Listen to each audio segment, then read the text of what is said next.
I'm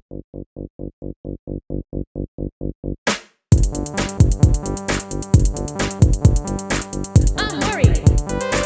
You're worried? We're worried. Let's worry. Hi, I'm Kevin McDermott, And I'm Casey Grambo. and we're performers at the CT Comedy Theater in Hartford, Connecticut. And while our physical space is shut down due to the pandemic, we're excited to bring you our show, Little Worry, Big Worry, to you in this digital space. On each episode of Little Worry, Big Worry, we are joined by a very funny guest to talk about what we're worried about, the silly little things, and some bigger personal fears as well. We talk things over, we break it all down, and hopefully feel a little less worried. And every week, I get to do that with the fantastic Casey Grambo. Hello, Casey. Hi, Kevin. How's it going? It's going all right.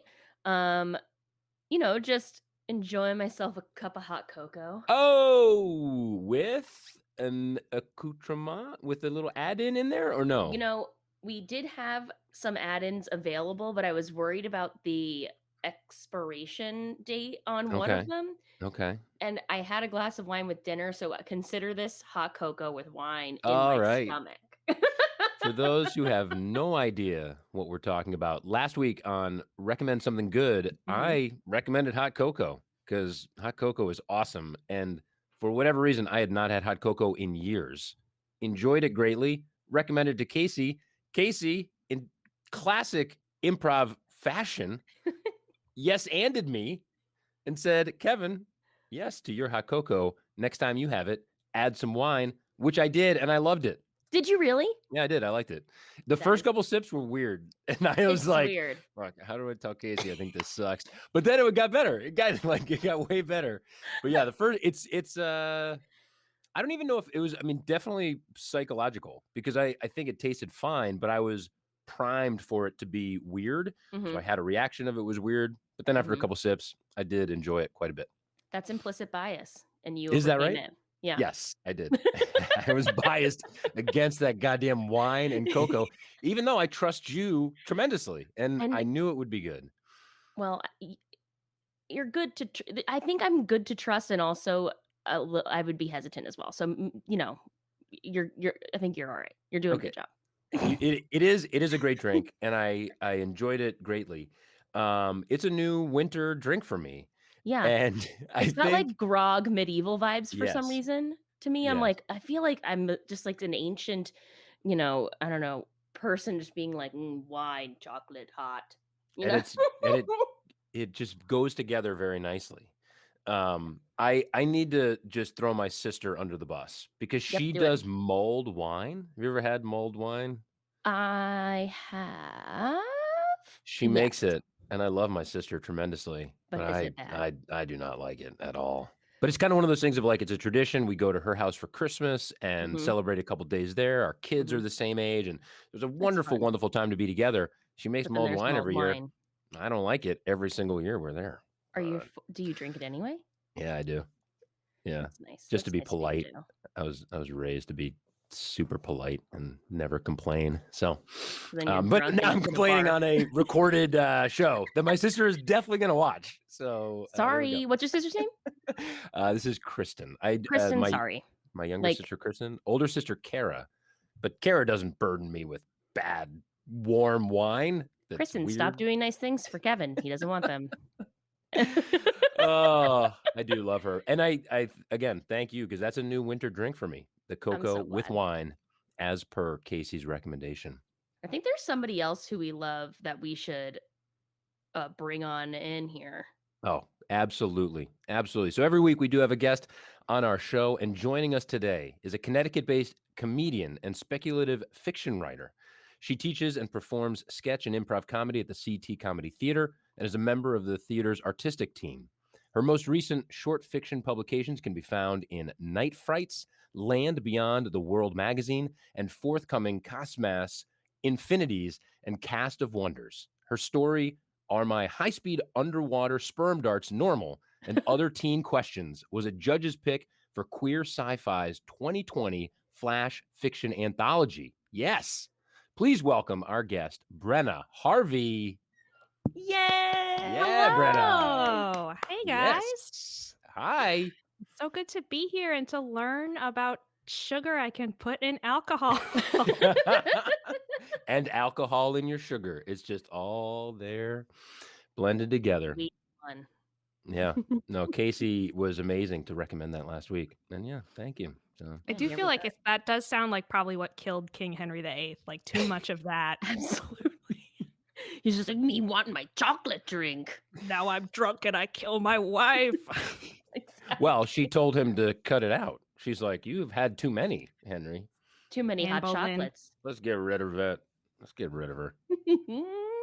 I love it. Well, Brenna, I just wanted to say congratulations on all these exciting fiction opportunities that you're getting and snagging and winning. It's very exciting. Thank you so much. Yeah, it's very cool. I Has your writing picked up during the pandemic? Like, have you just been able to do more and get into it more? Yeah, I've definitely been doing more of it, Mm. just because I have no social outlets, so it's my one creative activity. yeah. And I'm in an MFA program right now and working on a thesis, so it's been very nice to have lots of time to devote to that and lots of meetings with my advisor, who tells me what I'm doing wrong and why I'm bad, which is so No. helpful, very helpful. right, criticism. Right. That's a literary criticism, not Yes. personal attacks is No, what I would it's why my car is ugly and my hair is doesn't frame my face right. That's what all the meetings are exclusively. just a Never lot of mentions anything about your narrative I don't structure think or she your reads character it. development or No. anything. No. oh my god. Just Well, about your foundation. And Yeah, I need more of it apparently. my I had a gosh. thesis. My thesis advisor, undergraduate, was at the time I thought was awful, and now I love her tremendously. And like the only reason I wrote a thesis that was of any quality or any was because of her. Like was just an absolute taskmaster. And What yeah, I was wish it? What was your undergrad That's what I thesis? was gonna ask. well, it was, yeah, in economics, and it was, heavy, and I started to not like it, and it was only because of her, like, demands on chapter submissions and outline submissions, and, and I wish my regret is that I would have appreciated it more at the time because I just spent so much time complaining about, her being a real, like, taskmaster, and, she was actually a godsend. Like, was fantastic. I feel like the sprint through school from kindergarten to, you know, a a college degree, if that's what is happening in your life, is a prod as that is a symptom of that eventually. Like, I feel like I only started understanding what it meant to be a student of anything after I was done being quotation marks forced. I understand that as quotation marks forced to do it, and it's such a yucky feeling. You're like, "Learning is so beautiful. Wow, look at all the consequences in the world of not learning. I wish I could do Yeah. more." I was such a Yeah. schmuck as an undergrad thinking it was a burden. God damn all this learning. Yeah, after I taught for a couple years at the college level in sociology, and after grading student papers, like looking back on the professors who took the time to give me really deep and elaborate feedback, I'm just like, you're a mate, like you're a saint It's on incredible. earth. I Yeah. don't want to read any of Yeah, this. because everyone just, like, whip these out, like, at 1 a.m., and you're like, "I'm gonna take this very seriously." Yeah, I feel bad for the amount of nonsense I made I people give me had a feedback on. student in class once. I was with my first semester teaching, and I spent so long basically like going through every paper and telling the students what they had to do to get an A. And it took me forever, and the comments were so long, et cetera, et cetera. And one student, when I handed them out and like talked to them about how much time they had to rewrite them and hand them back in to get a better grade, he was like, "What if we're okay with the grade we got?" And I wanted to just like throw myself out the third story window. I put I minimal effort in already, and I don't intend to put any more minimal effort in. Just you've given me a map to success, and what if seeing the distance, I am happy where I am. I'm just gonna stay right here, you know? Oh, man, You and it's are like I where you are. respect it outside of school. Oh, man. You guys, you wanna do Let's get worries? we gotta So get into much. it, Casey. Yeah. Let's do it. Alright, You're right, you're I'm leading us first. off. You're the leadoff batter. You got to get on base. Oh gosh. We Okay. need we need at least a double. You got to, solid contact. Okay. All right. All right. I'll find a hole out there in the outfield and I'll just run as fast as I can, which is very Uh, slow. sports Um, metaphors. Why are there holes in the outfield? They're shading her to pull. She's a pull hitter. The shift is on, Casey. Leave the hitter alone. Why are we pulling? I don't understand sports metaphors. Let him have more- a good hit. This is Let gonna him be have a good one. the whole show will be baseball/softball themed just for Brenna because I And can tell she that's loves my worry. My worry is that what I'm imagining the metaphors are is true because they're very aggressive and upsetting. Stop pulling the hitter. There's like the oh god. I will say the thing that is disappointing about baseball is that anything that is like an amazing, like defensive play, which is obviously half the game, is like destroying an excellent offensive play. And I feel Mm, like that's not always true about all sports. mm. It's like when you're like, this could be amazing for the offense. And then they're like, no. And you're like, oh man. There kind of is like a big old man energy in So baseball. you're an offensive fan. So you're Of saying like the baseball? defense robs the joy and the beauty of offense. Because In I kind of go the baseball. other way, partly because I grew up with I grew up in St. Louis, Mhm. and at that time the shortstop was a guy named Ozzie Smith. Who do you know, Casey? I don't. No, the No. Wizard of Oz. He was like the greatest defensive shortstop of all time. At home games, the home team takes the field first. He would come out and run across the infield and do a somersault backflip as he went to the shortstop position. And he was just an incredible hero of mine and a The defensive the greatest master. showman. And he robbed offensive joy. This is way too much. I'm sorry. We have to stop. But Let's okay, get to so your here's worry, Casey. it's interesting, but we have to move on. As they would say in school. Guys, so here's what I'm worried about. It's something that I've worried about for many years. And I'm worried that being a morning person is causing serious friction in my relationship. Mm. um I mean, because you are a monster, so I would be enraged at you every day. This is trial of morning people. Is how I'm approaching this conversation Dude, topic. you can put me on the stand because I I don't want to be a morning person, but every time I'm up late, like I Whoa. was up late last night, up until like 1, not that late. Night people who like to be night owls, I realize that is early. I woke up this morning with the biggest headache and I was like, "Why am I a delicate flower?" I don't I give none of the benefits of being a delicate flower, just all the negatives. I got drunk on the darkness and now I'm hungover. You say that 1 is not that late. This is all so relative because 1 a.m. sounds like I don't even think I could stay up until 1 a.m. Like that sounds like the darkest, deepest recesses of the middle of the night Well, to I'm me. being driven by love to stay awake because my my partner Driven by love. my Huh. my fiance is a night owl. So I like want to spend time with him, but and I'm like, here we are, hanging out, watching HBO or like making, art things. And it's like, and then I'm like desperately trying to stay awake. And most evenings end with me being passed out on the couch and him like, putting coffee in the coffee maker, being like, excuse me. I Excuse will say I do think night owls have an unfair advantage in this regard because if you're a morning person and he's a night owl, you will meet at some point on his turf. Yes, like ma'am. like he'll pull you later, but there's no way for you. I mean, unless you keep him awake all night back into dawn and you rule again, like there's no way to make him experience your world. No. And when I accidentally do or I do because I mean, I'm a morning person, but at the same time, sometimes you just don't want to get up. I'm also lazy. So And you have a very cute dog, so got a cute dog and a cat that are like, "Excuse me, I would like to be a part of your bed situation. Do you want to go outside? We're hungry." Like all these things, and I'm like, eh. And then if You're Nate like, does I'm a get lazy morning person. I am a walking contradiction. Can you please just leave me alone? Lazy morning person. That's It's like a Disney princess, like, opening the shutters of her castle to the sunlight and the birds, and she's just like, "Fuck.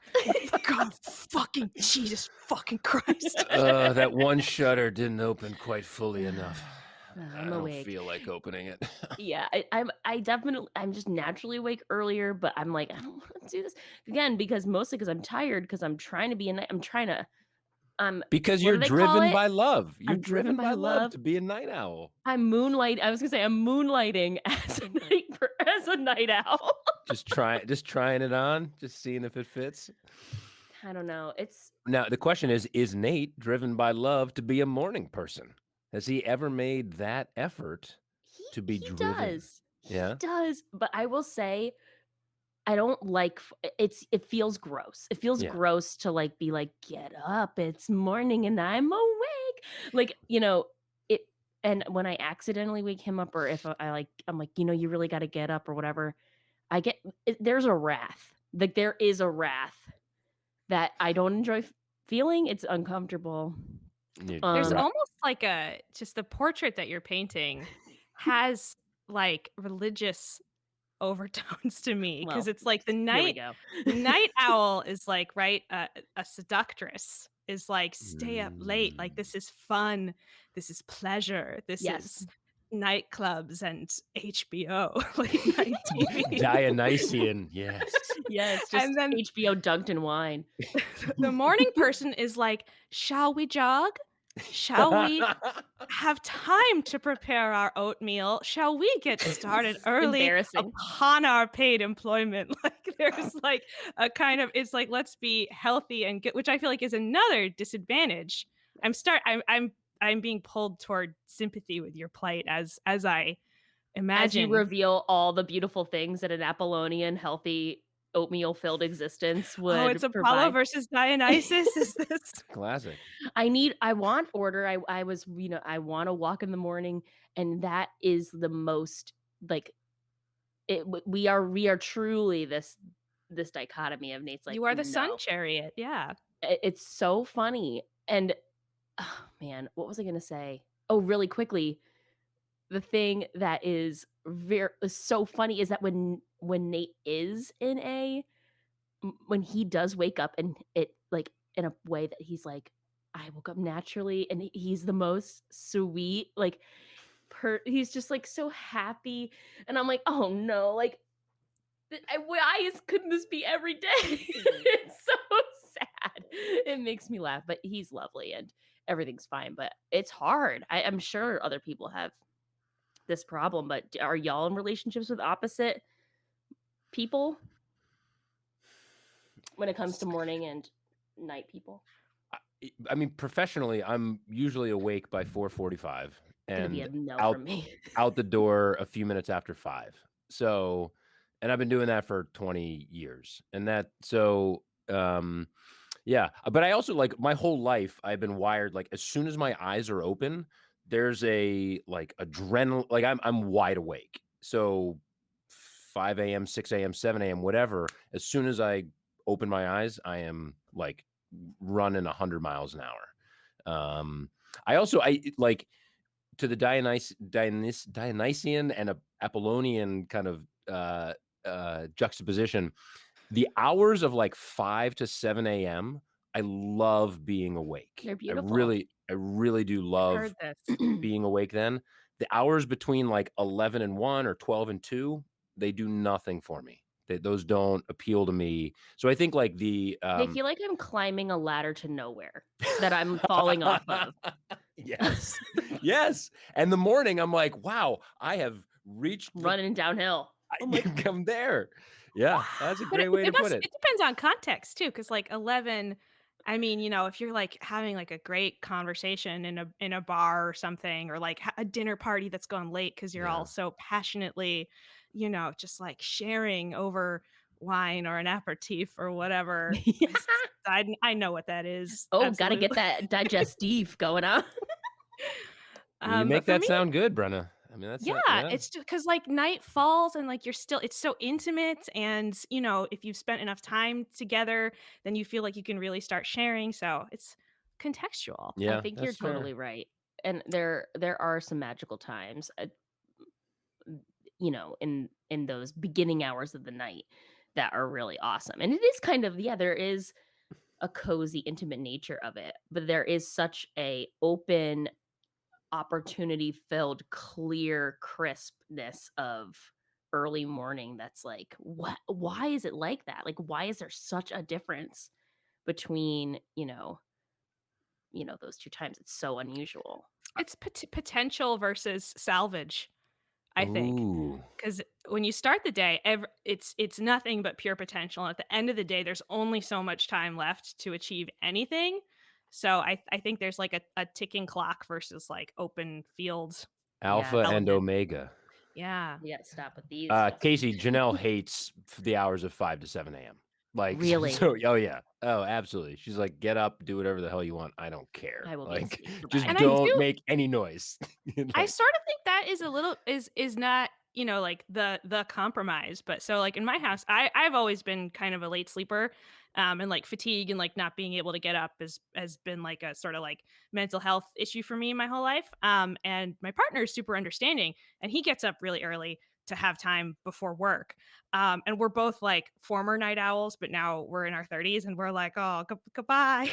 Yeah, um, I'm waving goodbye to that ship as well. but so he's the sweetest person ever. He gets up early, he brings coffee into the bedroom and sets it down beside my head oh in case I, wow. like, stir and wake up, and then if I sleep long enough where the coffee gets cold, he brings it to the microwave and reheats it and brings it back to me.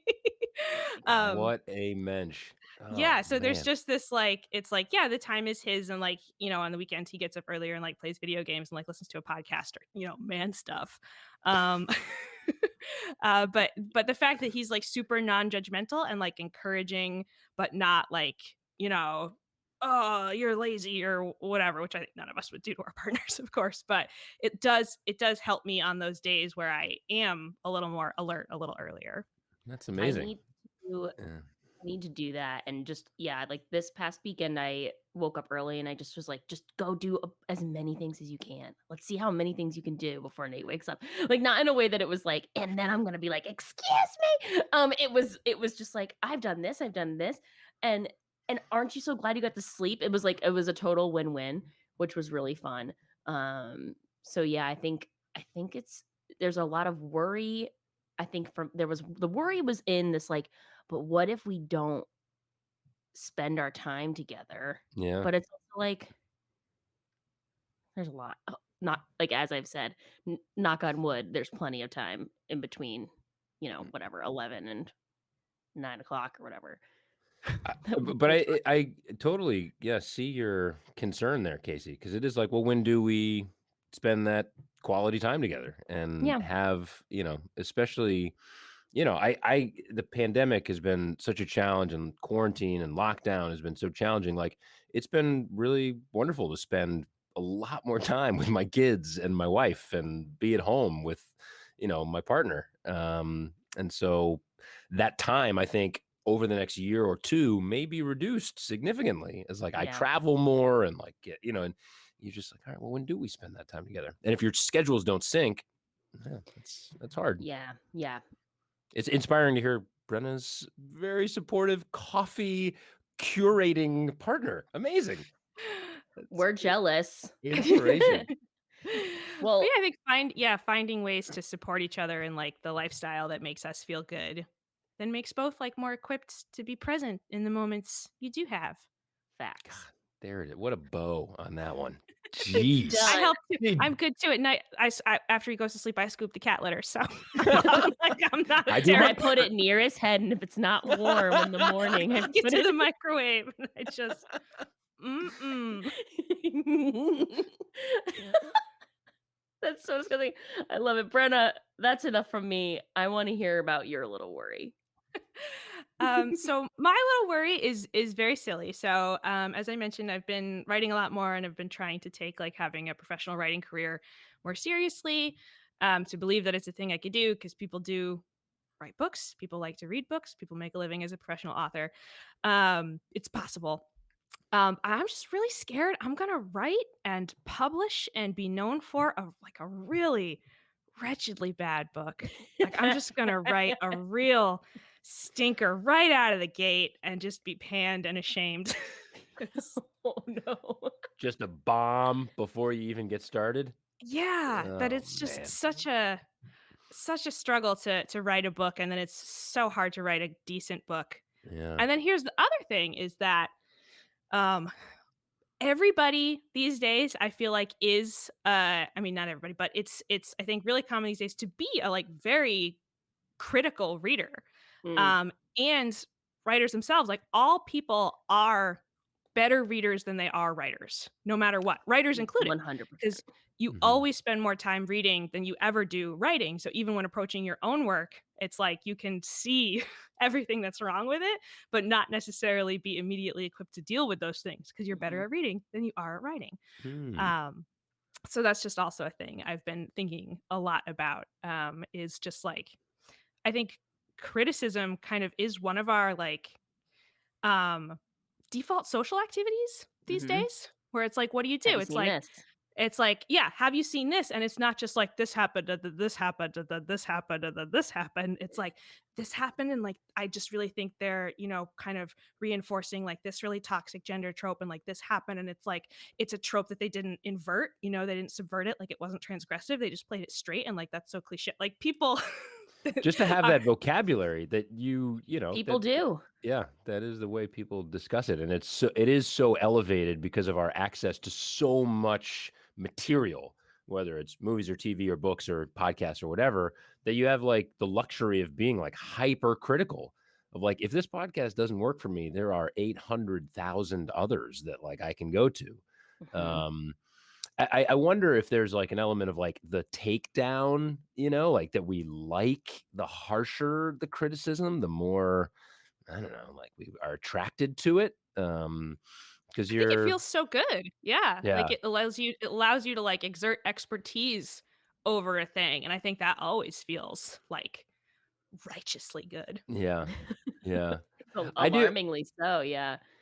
I will say, like, Casey, I love our final little button on our show of, like, recommending something good that we're just, like, stupidly enthusiastic about, which I think that like, I agree, Brenna, there's totally, like, this, like, let's slam and, like, annihilate things and take them down, but I there is some that's just, like, unbridled enthusiasm for, like, this awesome freaking art that is all around us, you know?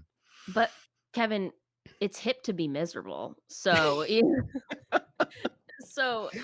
think I but that's where I always fucked up because I was never cool because I was like, I never understood how, like, condescension is cool. Like, that never connected with me because I'm such a, like, I'm a fucking Labrador retriever in real life, like, in human yeah, I don't form. know I'm how just like, I don't know how you survived as a Labrador in Gen X because, I don't know. that It's that never I that never gave a shit. I energy was just of, like, like, I think that thing is fucking awesome, and like, oh, condescension is ugh, cooler? Like, all right, Kevin is so enjoy.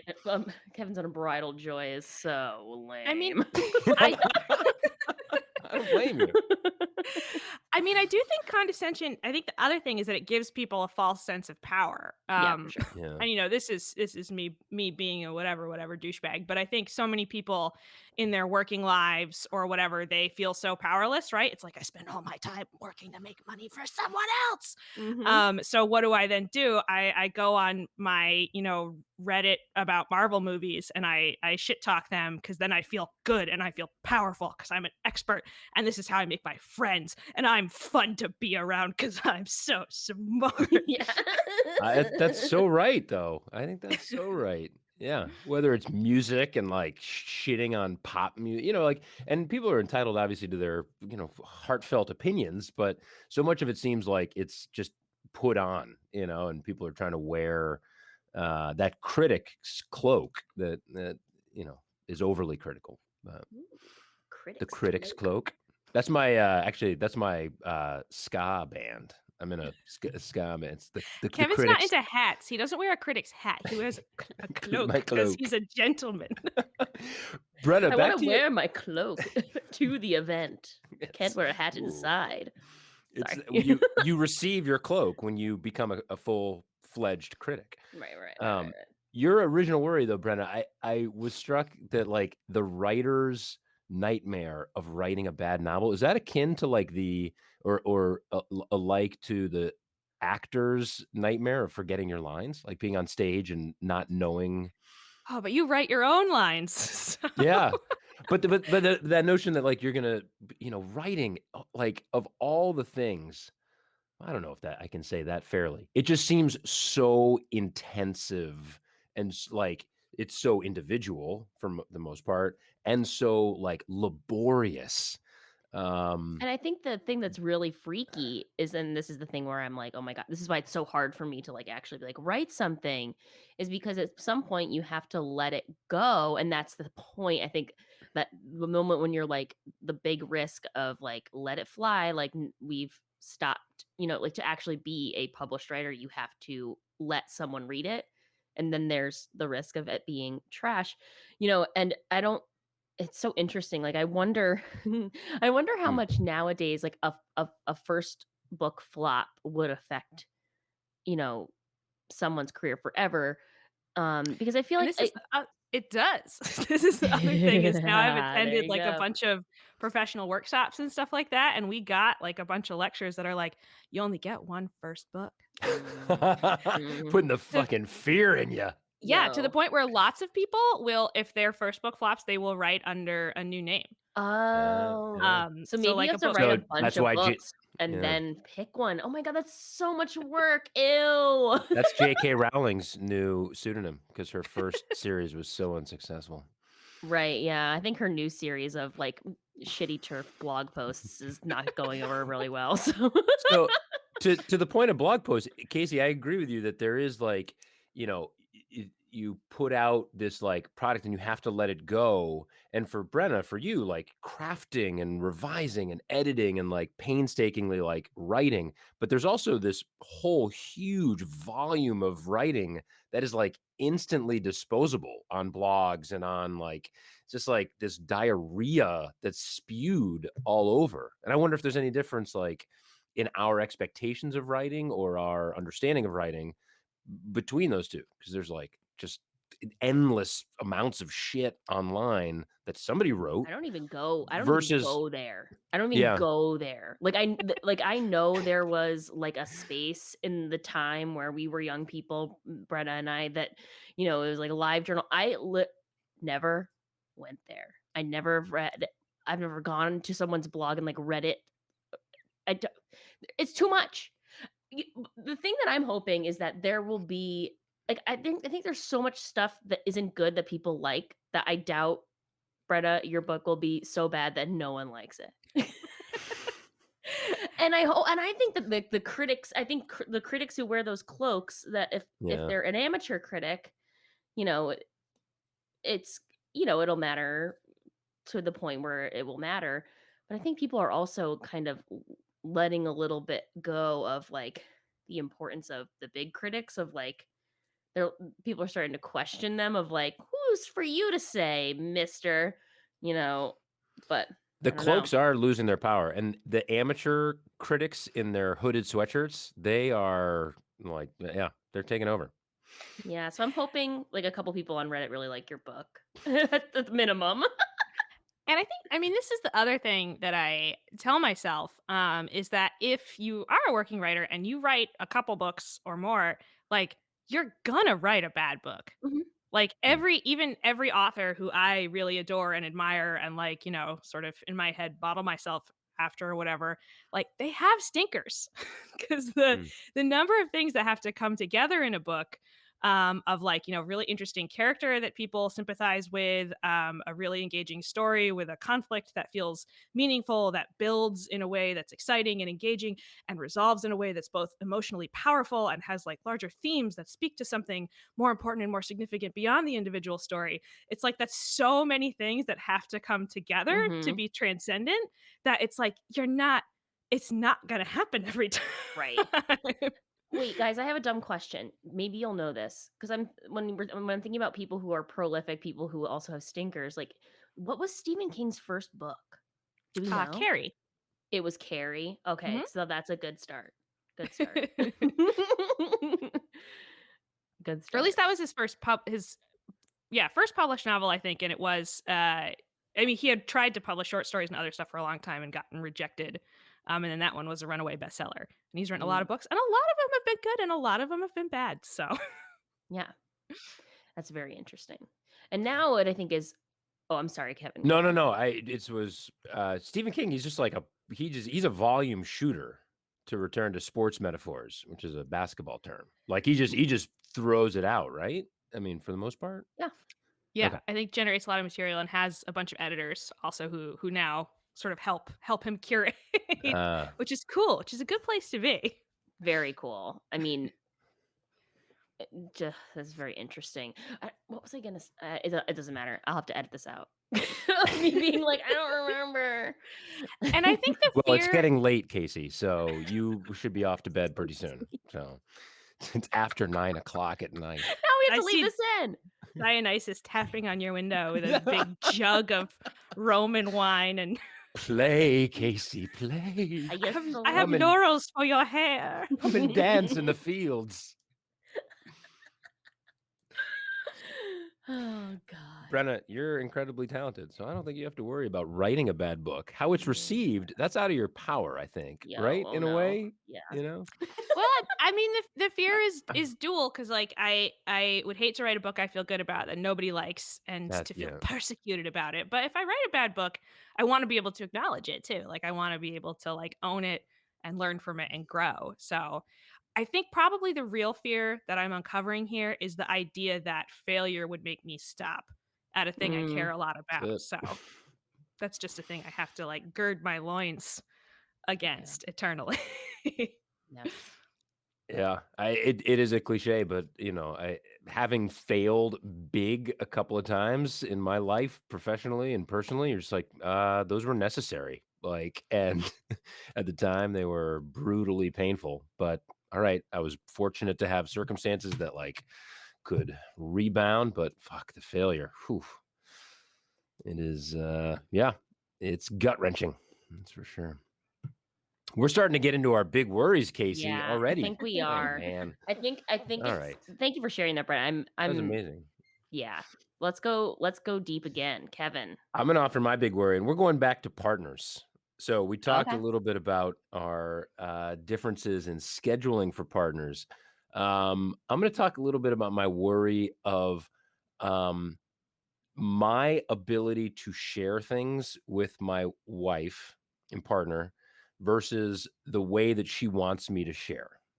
Mhm. Um, and I think I'm pretty good, and I'm getting increasingly good at sharing the big things, like bigger things.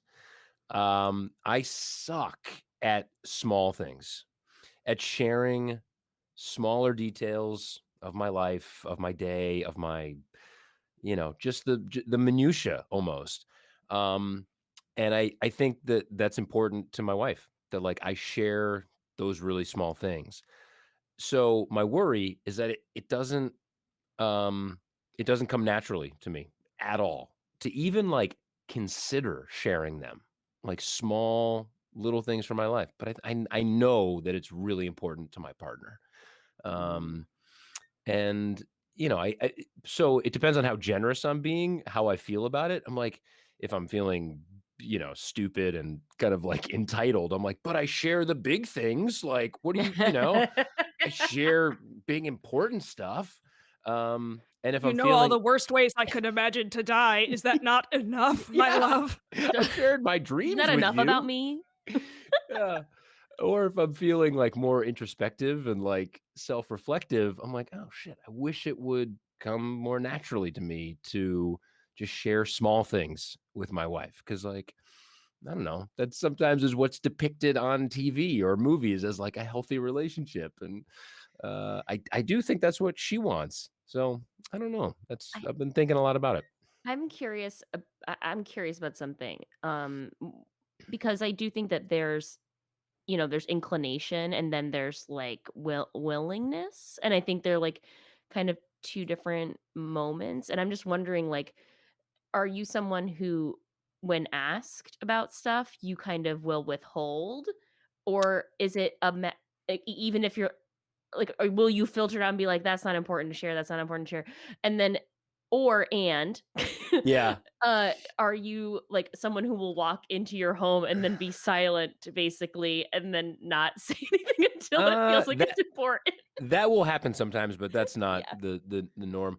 I'll answer your question very indirectly. let's do it. Um, to say that no, I don't like deliberately withhold, but this usually comes up when my wife will talk to somebody else who is like, Mhm. "Oh, I saw Kevin at the market, and we talked for 10 minutes." And Janelle will be like, "I heard you saw so and so and talked for 10 minutes." And I'm like, "Oh yeah, I did." It would never even occur to me to share that I just talked to somebody randomly. Um, 'Cause it just doesn't seem significant enough to render into an anecdote, it seems like. totally, Yeah. totally. But I do think, again, and I want to respect that, like, it's important for me to share those things. The really, like, bad framing of it is that I oftentimes don't care about those small things in my own, like, life, daily goings on and going about, my life. And also I don't care about them in other people's lives sometimes, but I do very much care about the big things, like, so I don't know. That makes me sound like a fucking monster, but like, I think No, there's I don't know. pros it's and super cons. interesting to me. I think I'm good. We'll probably talk more about this because it relates a lot to my big worry that's coming up. Um, right, but this notion that like no one I cannot manufacture interest in this, and therefore why would anyone else be interested in this? And I think I've also felt Yes. the like people who can very readily transform anything that happens to them into like an anecdote to the point where they talk at people about everything is like very frustrating because it can Yeah. be like an impenetrable wall of Mhm. speech and No experience. connection. Yeah. Yeah, exactly. You're just like absorbing that. So I also understand the reluctance of like I don't want to participate in that. Like I'd never want to subject someone to do that. So I know that's my approach to it is like I am worried about like inflicting unpleasant, boring things on other people. So Yeah. I wait for like questions that like solicit my experiences and then I'm like very owl-eyed attentive to like do they seem like they actually care or Yeah. was that just a rote like social nicety and now they don't want to listen and I should wrap this up really quickly. This is God, so this is why I interesting, you love this guys. show, Casey. That was so, like, yes, that hit me, Brenna. Like, that's a perfect encapsulation of it. An aspect of it for sure. You know, um, I do, yeah.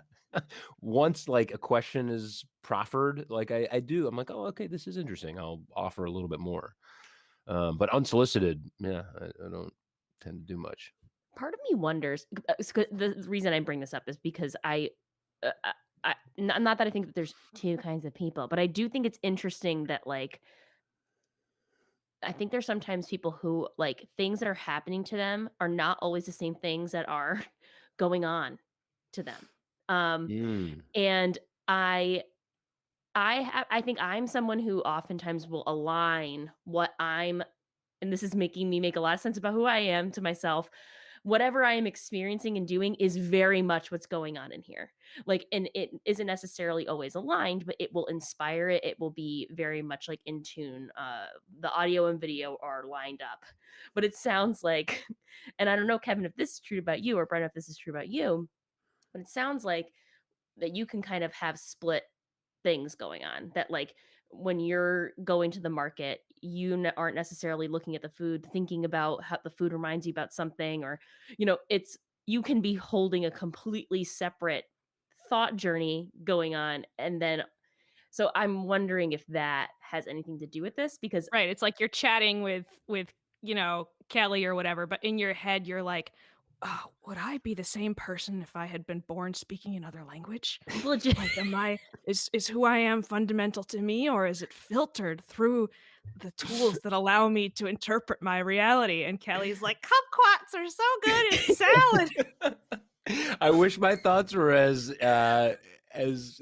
interesting as what you just offered, but it's usually like, oh man, the Celtics are in a real slump these days. Oh boy. I hope Jason Tatum and Jalen Brown can move the ball a little bit more on offense. I think there's a Something lot of brain moronic space. like that. I think there's a lot Yes. of brain space for people that are they're holding lots of other things And I'm not saying like, and I'm more present than you, Kevin McDermott. I don't think that's true, but I think it's hard for me to like it's a very deliberate switch for me when I'm like, I'm going into my brain to be in my brain.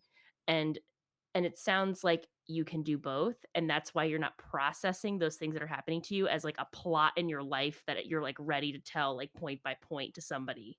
Yeah. I assume that these things will not be interesting to somebody else. Mm. And I'm just like, why would somebody wanna hear about my day at work? Like, or wanna hear about my trip to the market? Which makes me sound like we're in medieval times or something, that I'm going to the market, but I don't know why I said that originally, but I like that you supported it, Casey, when you said I was going to the market.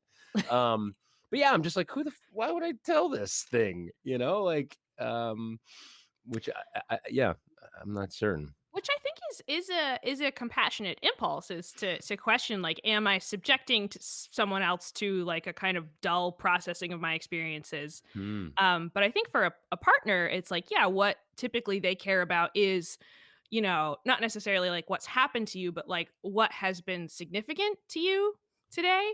Yeah, Um, yeah, and so I wonder if there's ways of like assessing your experience like for that question. Or if it in truth like there isn't, I wonder if there are, ways to pivot to more significant things, to the things you're thinking about as opposed to what's happening to you. yeah, This is why when I'm making small talk, when I'm being obnoxious with my friends, like I won't be like, "How are you?" I'll be like, "What's been on your mind lately? Like what's been preoccupying you?" Which tends to generate more interesting Mhm. answers because it's like whatever Wikipedia rabbit hole someone's fallen down instead of getting yelled at by their boss. Brenna and I have talked a lot in our bar conversations about conversations and about mhm, generating meaningful conversation with family, friends, and I think it's endlessly fascinating. And I really, for me, and I'm this sounds like this might be a value of Janelle's as well, and I'm not saying it's not a value of y'all's, but I think like meaningful conversation is, and it or conversation as a point of connection, you know, that sounds like it's important to her. So, eh, yeah, all conversations do start some not all, because you can ask good questions, right? But, in the roteness of a long-term relationship, and I don't mean rote in the negative way, I guess, like, some things can Comfortable routine. comfortable routine, yeah.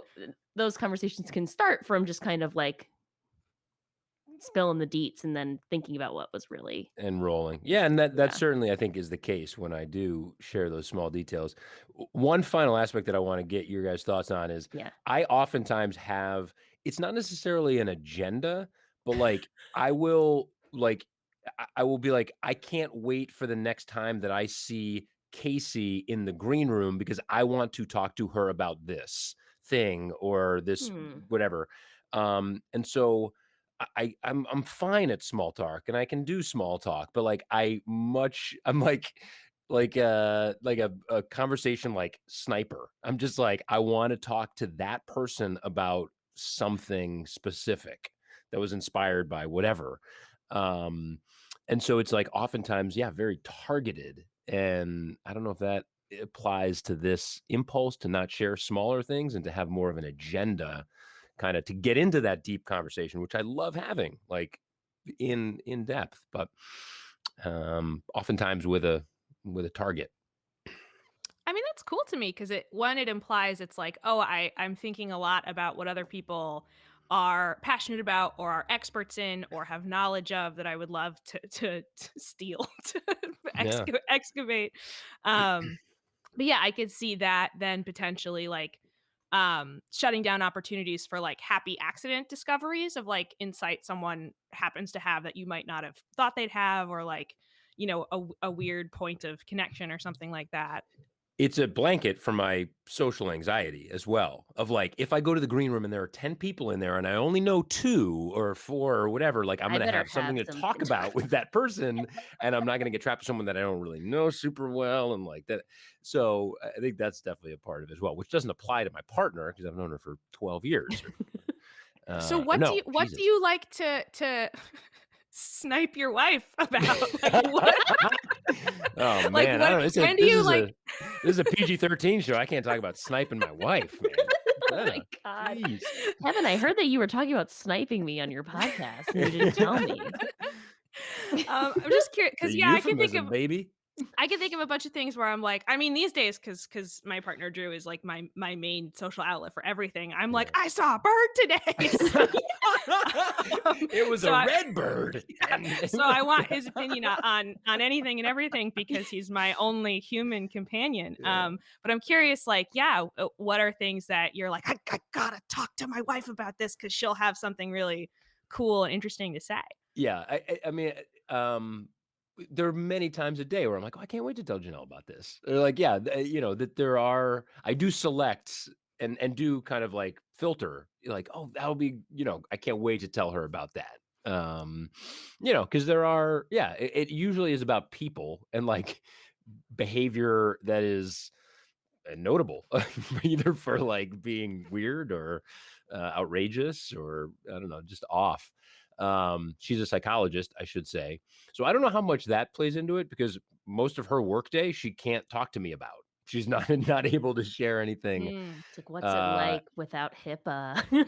yeah, any small detail from any of her sessions all day, like she's not sharing those. So yeah, you're right, Brenda. There are like, yeah, numerous times where I'm like, oh, that like save that and talk to her about it tonight. Loaded in the chamber. That's right. I got her in my sights. There she is on the couch. Blam. Well, thank you guys. I appreciate your That was perspective on that and your thoughts. It helps quite a bit. It's such an interesting topic because yeah, I feel like Casey, when you and I when we have often talked about like what makes meaningful conversation, it's so often in situations where it's like we would like to generate more intimacy where it's like yes. true intimacy is lacking, Mhm. and it's like how do you get past those walls to like to find it. And then this Mhm. is such an interesting different case where it's like this is such an intimate relationship where we know each other so well and we do have routines of life where much happens that isn't remarkable or necessarily worth analyzing in depth. So I Yeah. think still finding those moments of transcendent connection is like a different, really interesting challenge. Oof. Yes. Fucking bow master. Brenna she It's brought a almost whole like box of bows Brenna, tonight. like you tied up the It's like plot got a and then leftover from Christmas. and Boom, you get a bow. Boom, you get a bow. it's transcending. It's connecting to greater things God in the damn. world. Oh my god, I'm She floating away she on my chair. MCs Casey, Sorry, Brenna guys. MCs our show better than we do. That's great. Listen, uh, I'm not gonna try to out MC an MC. Amazing. Amazing. Oh man, we're down to our final big worry. It's time Yeah. for your bow of all bows. Okay. Well, this is a bow I will unwrap to open to hopefully tie it up again and put it away. Um, but so I mean, this is super related to everything we've been talking about. Because I think I've always been a person who's had trouble building intimate friendships, and I also have a lot of social anxiety. And I am really worried that um in adulthood, partly because of the circumstances of adulthood and partly sort of because of the way my personality has developed, is that I have lost the ability to form new intimate friendships. Um, Mhm. may I provide a metaphor to help Please. explain? All right. Please. Um, so I oftentimes imagine myself as like a well, like a wishing well or a water well. And as I get older, there's like a deeper well of stuff. Like there's more opinions, there's more experiences, there's more thoughts, hopes, dreams, achievements, whatever. And I think to achieve intimacy with someone, you have to like pull enough stuff up out of the well for Mhm. them to drink, for them to know you. And the older you get, like the deeper the bucket has to go. And the harder it is to like actually reach the stuff that's meaningful and to really like exchange it. I don't know if the other person's a well in this or if they're a person drinking from the well. I haven't. Maybe they're a person getting water from the well because I think this idea of because I'm thinking about people who are very old, like people who are grown, um, and how hard it is to really fully grasp the full complexity of somebody who's it's like it's not only is it like can you can you get to all of it, but like can you get to all of it in enough time? Because there's kind of that magic intersection of friendship because it's just like a romantic relationship. Like friendships come with like a spark and a connection, and there's like that moment of time where it's like we here's our moment. Like, are we gonna have all the right things happen where we're gonna really get close and then continue moving forward? And I feel like that's so hard with being a grown ass person with all your responsibilities and other relationships, and that time is limited. It's like, is there enough time? Every relationship, and certainly the new ones in my last like 20 years of life, have been compartmentalized friends. These are my friends from the kids' school. These are my friends from the theater. These are my friends from work. Like all of my and like I think to your point, Brenna, they are friends in those contexts only. Mm. And so some of them are like I'm closer to, I have a more, depth to the relationship with, but they're very like siloed in their like, how do I know this person? Is it through the synagogue? Is it through this other thing? And then there are like sometimes crossovers, but oftentimes it is just like that segment of my life that that friend is from. And my closest friends still like, a few like very small group of people are guys from college.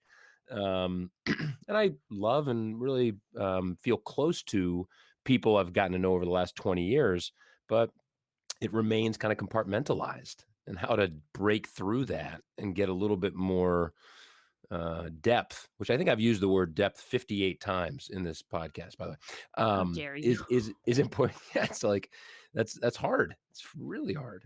Because I think so much of it is time spent. Like I think, yeah, some of my most intimate relationships are also from college. I would say I have like three like deep close friends who I consider my family members, who I will be bonded to in that way forever. All of whom are from college.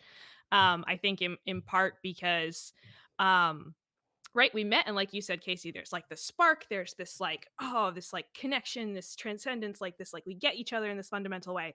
And then it's like we see each other in the dining hall every goddamn Yeah, day. you become a little we family.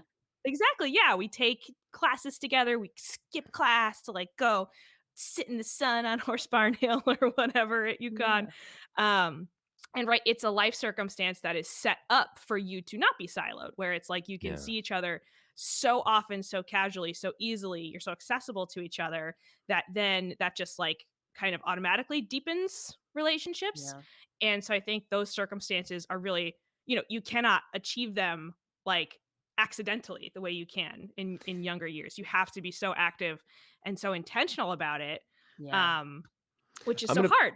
Can I put on my yeah, critic's cloak for 1 second? Oh, I please. think because yeah, and a college is just like it's a mutually agreed upon, like this is going to be a just like blossoming and explosion of like friendships and relationships. And maybe it is just like I do want more in-depth relationships and intimate relationships as an adult. So maybe it's just like getting both parties to agree that that like is the objective, right. and admitting it, that like, yeah, I do. Yeah, there's a lot of like vulnerability in that. I Yeah. think, you know, and there's a lot of intention behind it. It's so interesting, Brenda. Like I think, yeah, Kevin is showing this very like this positive, like forward thinking version of it. And I want to share kind of like this thing, just kind of like the sad other side of it, where I think just, your point. You're gonna bring the basset hound to my I'm gonna bring the Labrador? yes, not in Bring a it. not in a bad way, but you know, It's the I've Westminster Apollonian and Dionysian dichotomy. oh my god, just, well, here's my part of the story. Whoa, Mr. Magoo, here comes Casey. Here's drool and sad. I had a bunch of events in my life that kind of intersected groups of friends of mine. When I was in middle school, I moved. When I was in high school, um the for the short version is a lot of my friends and I stopped talking. When I graduated from college, I had a lot of mutual friends with a boyfriend from college. Then we broke up, and that kind of like broke that friend group into a bunch of pieces. And it's like, not that there are still people that I feel very connected to and I love dearly. And like with social media, there is still kind of this like kind of passive connection. And something we talked about in our conversation with Gary was like this idea that like childhood friends like they have observed your life and can like prove you exist basically. Like and I feel like there is I don't know, like I'm just like thinking about like kind of moving forward in my life, and if I have children or I'm talking to anyone who's younger, no, like just kind of reinforcing this idea of like keep a couple of really close, like friendship is valuable and you can't get the time back to like, get those friends, to keep cultivating those friends. And it's just very, very sad. I've been very fortunate that I have lovely siblings who have kind of been my lifelong friends. Um, and I don't know what I would like. My sister's like my best friend, and I think that if I didn't have her, that all those events would have been like extra hard, and I think I would be a much more like adrift person. But I just think that that time thing is like so true. It's so true. And college is, as you said, Brenna, is just like it's experience after experience shared all the time, all the time. And then as an adult, you're just like, well, when are we going to get that on the schedule? Could we do next month that we could get together and have a nice experience? Um, And I you know, think I even yeah. Go ahead. I think even, because we all know each other through improv, which I think is a really great social experience and a really nice way to meet people in a like what hopefully is a sort of like non-competitive, like, very creative, very playful setting. But I know a problem of mine too is like we have so much fun and we like do a set that's like so cool and so great and shows how smart everybody is. And I admire everyone. I'm so impressed by them. And then it's over. And I guess, do we talk about the set? Do we talk about improv? Do we talk about work? Like what? So Can I offer an idea on that? Because I felt like in the improv community, which in Hartford, as everybody knows, is like fantastic, and everyone outside of Hartford has a freaking awesome improv scene. I was like an outsider because of my age and because of my station in life, like having kids, and I like had such admiration and jealousy of like the both of you and like your crew of like younger, like able to go to Vaughn's and like you just were like so close and so tight. I was like, oh shit, I know them and I have fun with them and we perform together. But I'm like, I'm going home at 9:30 to go to bed because I got an infant kid or something. Um, and so it's been interesting to see the kind of generational shift at the theater as people have kids and people get older and people get married and people kind of move on. But to your example of of improv as a relationship builder, I was really jealous as like an outsider of like seeing the social growth of not of your generation, but of your I don't know, younger, single, hip, cool people versus me, older, lame dude. I think it's so funny, and I think I've been so grateful for the friends I've made doing improv, and like I do think it's interesting though, Brenda, because it's not to bring up sports again, but it's the freaking Casey and Kevin podcast, so we're gonna bring up sports again. She Um, can't tie a bow on our sports keep metaphors. trying to bring it back to Greek myth and they keep beating me up and putting me in a locker.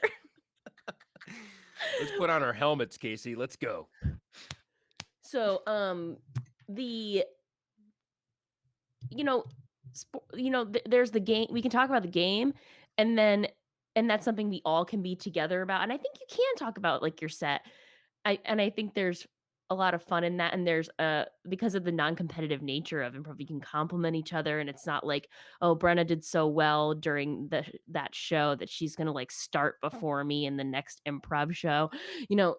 But it is interesting to think about like what do people talk about, because it can turn into Critic's Cloak circle. It can turn into, you know, One the person who's good at relating anecdotes from their day being like, well, here I go. It's like, one okay. person who's keeping everyone captive, and then maybe two people are, showing their well treasures. Um, and I don't know, like it, it's It Yeah. a just whole takes all potluck. of them to make it's a Yeah. potluck. Bring whatever you've got. But if you're A through M, bring a casserole. I mean, yeah, I think that the point you made, Kevin, about sort of like seeing a social scene, feeling a degree of sort of like, oh, I couldn't think of the word, so I just made a noise. Well, Is envy, yeah, as well. Yeah, I Yeah. mean, I think a lot of people inside it feel that, or who to others would seem inside feel that exact same feeling, Okay. All right. um, which I think is really interesting because I think like, I mentioned it's like, yeah, I have my 3 super close friends from college, and I think, there's so many, like, artists and comedians and buds who I adore in the improv scene, who I admire, who I desperately want their validation to know that they like me and think I'm cool.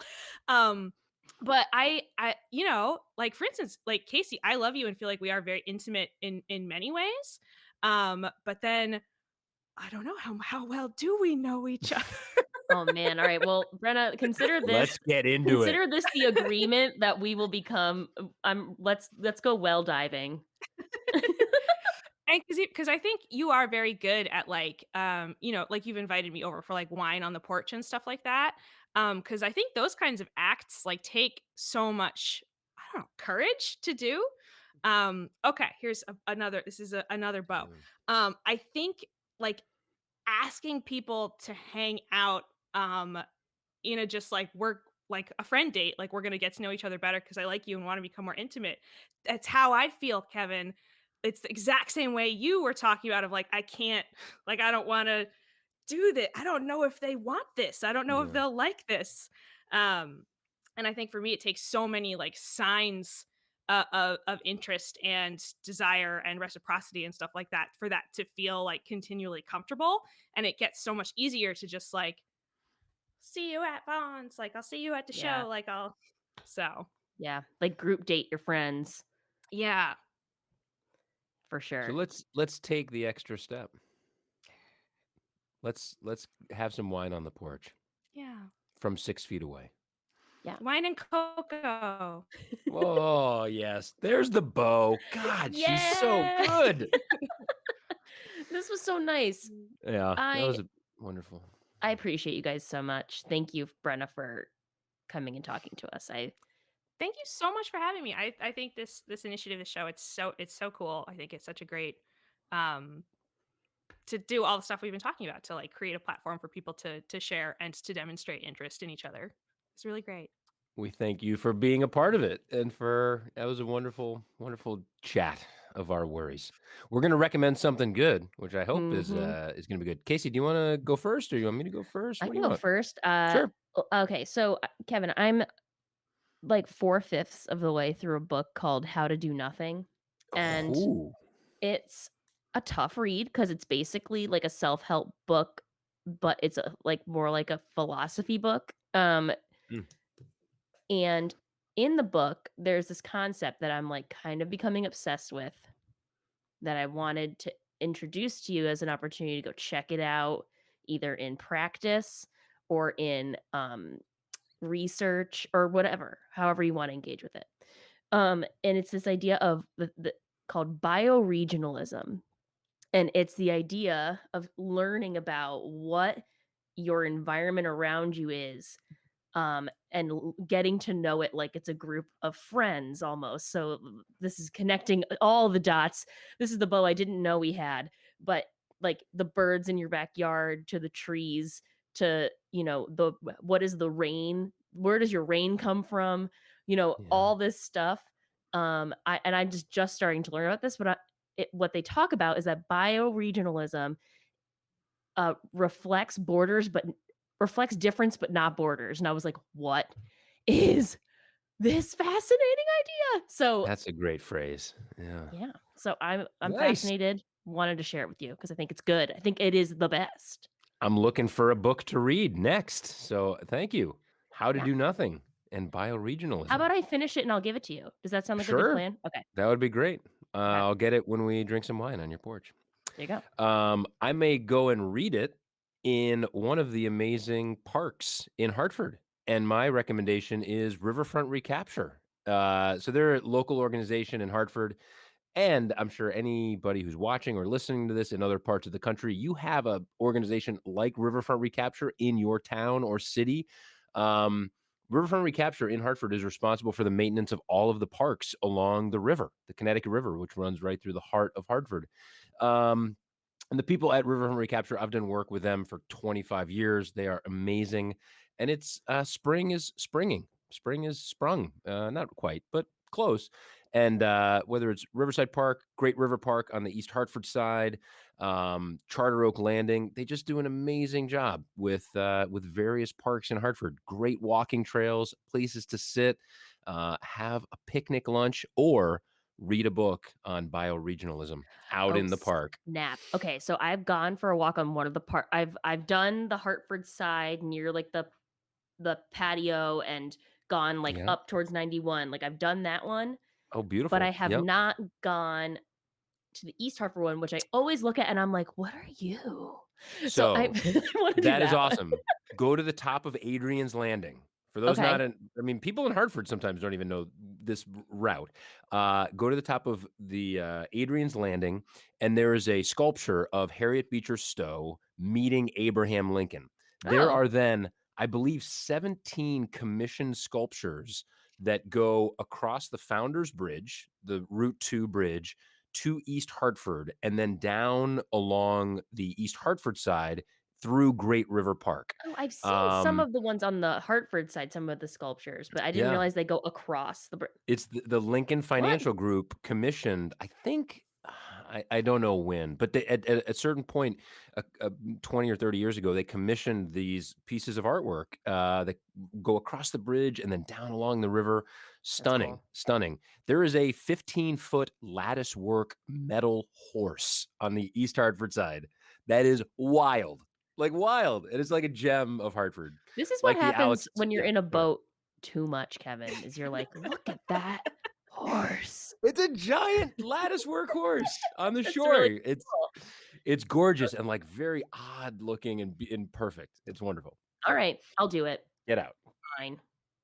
Yeah. Brenna Harvey, are you on social media? Where can people find your work? How can people find you? Yeah, I'm on Twitter at unkissedbot is my Twitter handle. You can probably Google me and find some stories. I will have a website soon. I've been waiting for to get some like professional market rate publications, which are coming up later this year. And so I will have a website hopefully within the next couple months.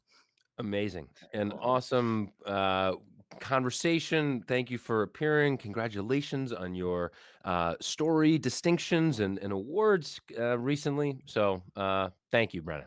Thank you guys so much for having me. This was amazing. All right, everyone, don't forget, you gotta be driven by love.